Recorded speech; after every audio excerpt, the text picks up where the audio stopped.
નમસ્કાર બધાને. આજે આપણે એવા પવિત્ર ગ્રંથ વિશે સાંભળીશું કે જે ભગવાન શ્રી કૃષ્ણએ પોતે અર્જુનને નિમિત્ત બનાવી સમગ્ર વિશ્વને માર્ગદર્શન માટે આ ગ્રંથની રચના કરી છે, જેનું નામ છે શ્રીમદ ભગવદ્ ગીતા. આપણે ગમે તે પુસ્તક એકવાર વાંચીએ પછી તે પુસ્તક હોય, છાપા હોય કે વાંચનની બીજી કોઈ પણ સામગ્રી હોય, તે એકવાર વાંચીએ પછી બીજી વાર વાંચવું ન ગમે. પણ ગીતાજી એવું પુસ્તક છે જે ગમે તેટલી વાર વાંચો છતાં દર વખતે વધારે ને વધારે રસ પડતો જાય. અને આ મારો પોતાનો અનુભવ છે કે ગીતાજીના દરેક અધ્યાય જેટલી વાર વાંચું તેમાંથી દર વખતે નવું શીખવા મળે છે. આ જે છે ગીતાજીનું સાચું આકર્ષણ.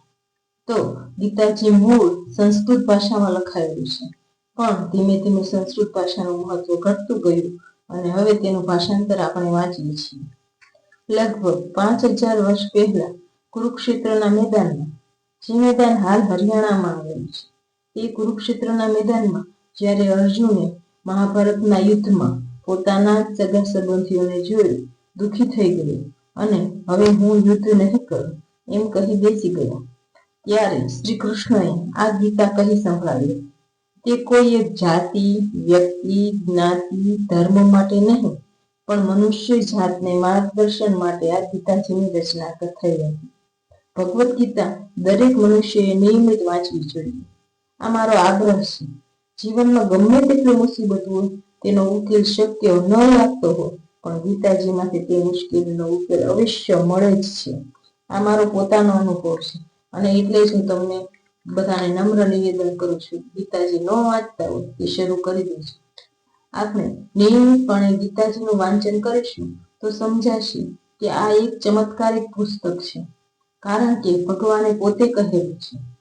અને ગીતાજીમાં કુલ 700 શ્લોક છે, જેમાં શ્રી કૃષ્ણ ભગવાને 572 શ્લોક પોતે કહ્યા છે. બીજા શ્લોક છે જે અર્જુન, ધૃતરાષ્ટ્ર, સંજય વગેરે દ્વારા બોલાયેલા છે. ગીતાજી વિશે બોલીએ તેટલું ઓછું છે. ટૂંકમાં દરેકે ગીતાજી વાંચવી જોઈએ.